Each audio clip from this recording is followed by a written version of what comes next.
A reply. I have carefully read the letter you sent to me. If my comments add to your understanding of Nembutsu even a little, and enhance your aspiration for birth in the Pure Land, I will repeat them many times with all respect. I sincerely wish that everyone, without dwelling on lowly or petty things, may depend on the essential vow of Amida Buddha and proceed toward the path of the certain attainment of birth in the Pure Land. What people are concerned about, however, varies from person to person. Some seek mere pleasure and prosperity in this dreamlike, ephemeral world without thinking of deliverance in the life to come. Others fear descending into the 3 lower realms of hell, starving spirits and animals in the next life, and practice hard. But they follow diverse practices, never focusing on one particular practice. There are also those who start to practice a teaching, but still firmly regard the practice they first observed as best, without reconsidering their deep attachment to the first practice, and in spite of having heard of other precious teachings. Others commendably awaken belief today, but simply abandon it the next day, as if nothing happened, even though people expect them to devote themselves solely to this teaching. The ephemeral world is like this. I personally lament that very few people actually enter the sole path of the Pure Land Gate and strive for the exclusive practice of Nembutsu. Even those who know the principle, rely upon the Dharma, do not depend on a man, are rare. Regarding the teaching of Nembutsu that I encourage, I feel real sorrow to think that people belittle the rationale of Nembutsu because of my own incompetence. Therefore, I believe that making a vow is the only means to comfort my heart. The vow states, I, Honen, shall be born in the Pure Land without a moment's delay, realize enlightenment there, and speedily return to this defiled world of suffering. With the transcendent power I will possess in the Pure Land, I will welcome everyone into the Pure Land, including those who have a karmic relationship with Nembutsu and those who do not, as well as those who praise Nembutsu and those who criticize it. After reading your letter, I feel that my heart communicates well with you. This pleases me, indeed. I certainly see the improvement of your aspiration for birth in the Pure Land in your letter. Therefore, I would like to encourage you to devote yourself to the practice of Nembutsu in the same manner that you have engaged before, and to continue Nembutsu with the decisive faith in a bright future and the certain attainment of birth in the Pure Land. I am in no position to state this, but you, through deliberation, have probably realized that your present aspiration for birth in the Pure Land is a matter of grave concern. Many are attracted by worldly renown and personal gain. There is no special need to mention it here, but we frequently hear and see the vanity of everyday mundane matters. Please compose your mind and carefully consider what I have said above. In my previous letter, I mentioned the 2 types of teaching, the Holy Gate and the Pure Land Gate, and I explained reasons for entering the sole path of the latter one. I will now discuss the practice of the Pure Land Gate. Should one wish to be born in the Pure Land of Amida Buddha, one's faith and practice should be in concert. Here, faith is called the Steadfast Heart, and practice is called the practice. Regarding the Steadfast Heart for birth in the Pure Land, the Meditation Sutra describes, quote, If there is a person who aspires to be born in the Pure Land, he will attain birth in the Pure Land by the awakening of the 3 aspects of faith. What are these 3? The first aspect is the genuine heart, the second the profound heart, and the third the heart that seeks birth in the Pure Land through the dedication of merit. One who embodies the 3-fold devotional heart will be born in the Pure Land without fail. Close quote. Master Chantal thus commented on the 3-fold devotional heart, quote, The first aspect is the genuine heart. The Chinese term qi refers to truth, and zheng to the quality of being genuine. The author, with this interpretation of qi and zheng, would like to clarify that both understanding and practice performed by all sentient beings through their physical, verbal, and mental acts must be done with a sincere heart.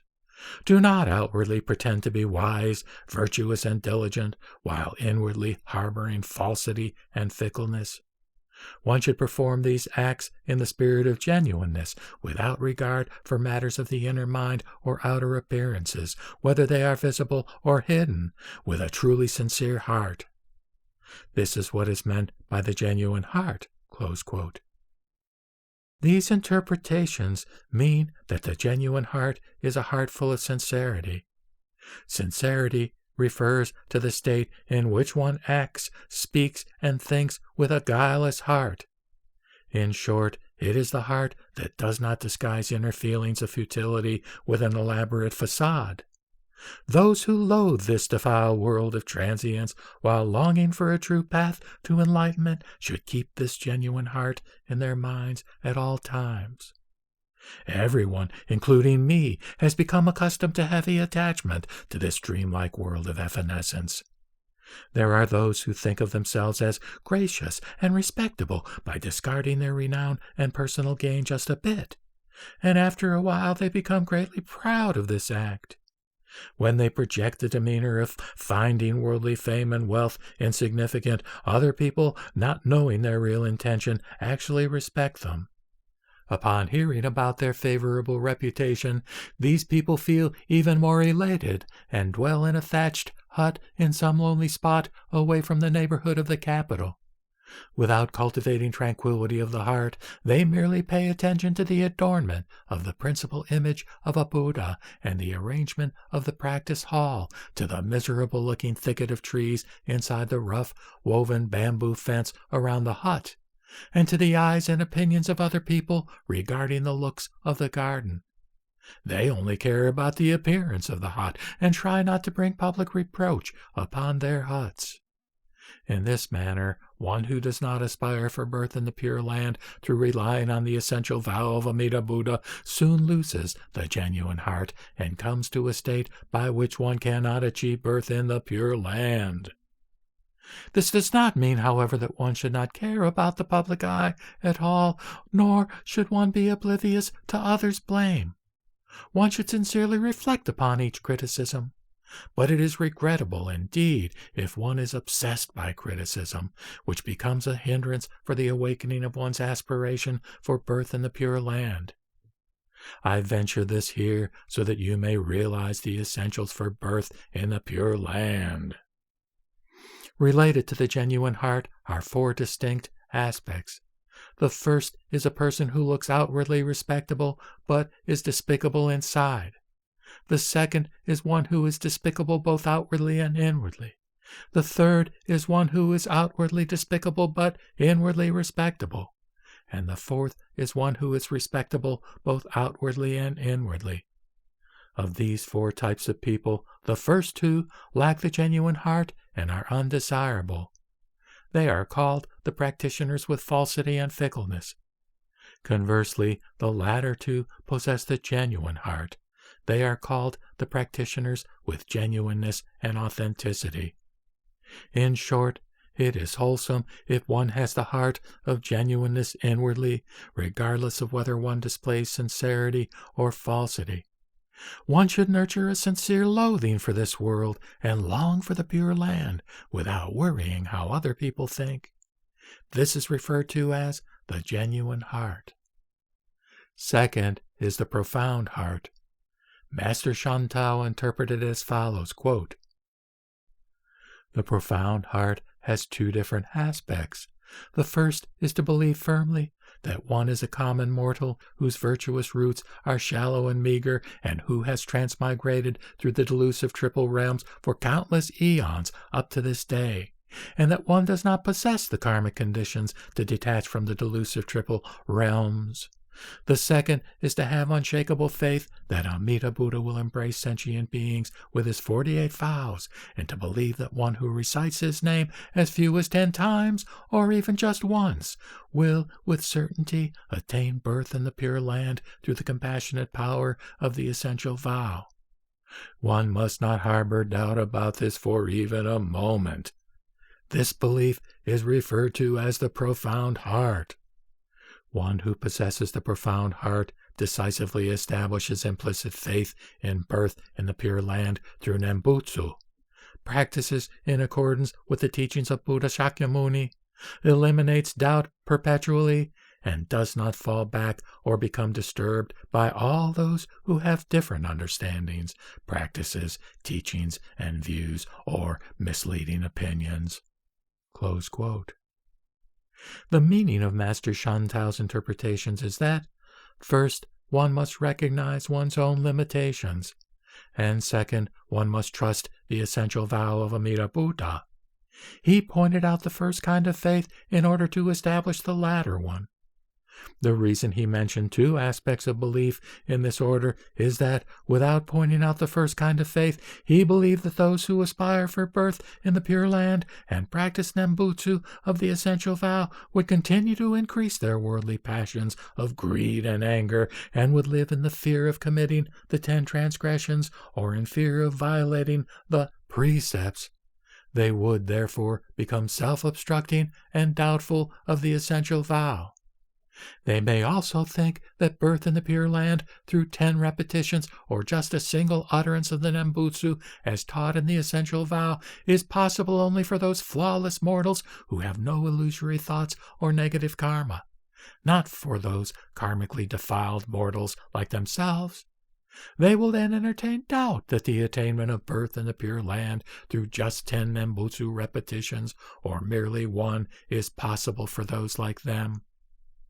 In anticipation of such doubts among the masses in the future, Master Shantao pointed out the 2 aspects of the devout heart and said, quote, "Although we may be karmically defiled mortals with worldly passions, if we recite the Nembutsu with profound reliance on the essential vow even once, birth in the Pure Land will be assured for us all." Close quote. This comment truly inspired my heart, and I am grateful for it. Without this comment, the attainment of birth in the Pure Land would become uncertain. Those who do not understand this comment might say that birth in the Pure Land is impossible due to their unwholesome hearts. This kind of doubt surely makes the heart become unworkable for birth in the Pure Land. Consequently, there is no need to reflect on virtue and vice, or to discuss the gravity of your karmic wrongs. You must firmly believe that the vocalization of Namu Amida Bu, along with unfaltering aspiration for birth in the Pure Land, will most certainly assure you of birth in the Pure Land. Unshakable faith in birth in the Pure Land establishes the karma for birth in the Pure Land. There should be no doubt if you think in this manner. Attainment of birth in the Pure Land will be uncertain if one doubts this birth. Attainment of birth in the Pure Land will be certain if one believes in this birth. In essence, the profound heart is implicit faith without a shadow of doubt that if you vocalize Namu Amida Bu as taught in the essential vow, Amida Buddha will certainly welcome you into the Pure Land regardless of what kind of person you are. Further, the teaching, quote, "Do not be defeated by those who have different understandings and practices," close quote, means that one should not forsake Nembutsu nor begin to question birth in the Pure Land because of influence by those who study different teachings and observe practices different from your own. Quote, "Those who study different teachings," close quote, refers to scholarly monks of the 8 traditional Buddhist schools, such as the Tendai school and the Hosso school. Quote, "Those who observe practices different from your own," close quote, refers to all of the practitioners of the Shingon school and the Shikan Tendai school. They study and practice the Holy Gate. The teachings and practices of the Holy Gate are different from those of the Pure Land Gate. Therefore they are called different understandings and practices within the Nembutsu tradition. Master Shantao went into detail explaining the rationale for not being defeated by those with different views. It is impossible for me to quote his entire explanation here because too many teachings exist. However, the essential point is this. Even if a Buddha appears, emanating his brilliant light, extending his tongue and saying, "The teaching that birth in the Pure Land is assured through Nembutsu for common mortals with worldly passions is misguided. Do not believe in it." Your implicit faith in birth in the Pure Land through Nembutsu must not be swayed, even for a moment. This is because all Buddhas save sentient beings with the same compassionate hearts. For instance, Tathagata Amida vowed, quote, "If, when I am to attain Buddhahood, all sentient beings in the 10 directions who recite my name as few as 10 times or just once are not born there, I will not realize enlightenment." Close quote. Amida Buddha fulfilled the essential vow and indeed achieved Buddhahood. Upon hearing this, Buddha Shakyamuni appeared in this world and expounded on the essential vow of Amida Buddha to sentient beings. All the Buddhas in the 6 directions, as countless as grains of sand in the Ganges, also appeared and extended their tongues, covered the 3,000 great thousandfold worlds, showed their excellent marks with no pretense, and praised the essential vow. They encouraged all sentient beings, stating, quote, "There is no doubt that Amida Buddha extolled the essential vow and told all sentient beings that birth in the Pure Land is certainly achieved through Nembutsu.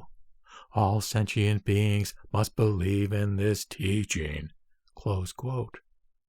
The Buddhas in 6 directions thus authenticated it. Thus, all the Buddhas, without exception and with a single heart, vowed that all sentient beings would achieve birth in the Pure Land through Nembutsu, then expounded this and encouraged sentient beings. Therefore, we should not be swayed by the words of any Buddha who disclaims the attainment of birth in the Pure Land through Nembutsu. If even a Buddha cannot shake our resolve, certainly we should stand fast when a Shravaka or Pratyeka Buddha expresses a similar dissident opinion, to say nothing of the mistaken guidance of common people. Once we hear and believe in birth in the Pure Land through Nembutsu, we should never entertain any doubt, regardless of what is said by whom.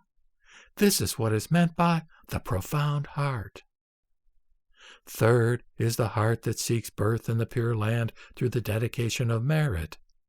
Master Shantao interpreted it as follows, quote, "The heart that seeks birth in the Pure Land through the dedication of merit means to rejoice fully in the worldly and transcendent physical, verbal, and mental virtuous roots accumulated in past and present lives, both by oneself and by other ordinary and holy beings, as well as to desire to dedicate these various roots for the sake of birth in the Pure Land with the genuine heart and the profound heart. Further, one who aspires birth in the Pure Land through the dedication of merit must have implicit faith in the attainment of birth in the Pure Land with genuineness in his heart. This steadfast heart must be as solid as an adamantine stone, without being disturbed or defeated by those who have different views, studies, understandings, or practices." Close quote. This interpretation means that first, all the merit accumulated through the physical, verbal, and mental activity in all previous and present lives must be dedicated toward the Pure Land in the desire for birth in the Pure Land. Second, by rejoicing not only in one's own merit, but also in the merit of others, including in that of Buddhas and Bodhisattvas, make these your own. Then ask that the merit be dedicated toward the attainment of birth in the Pure Land.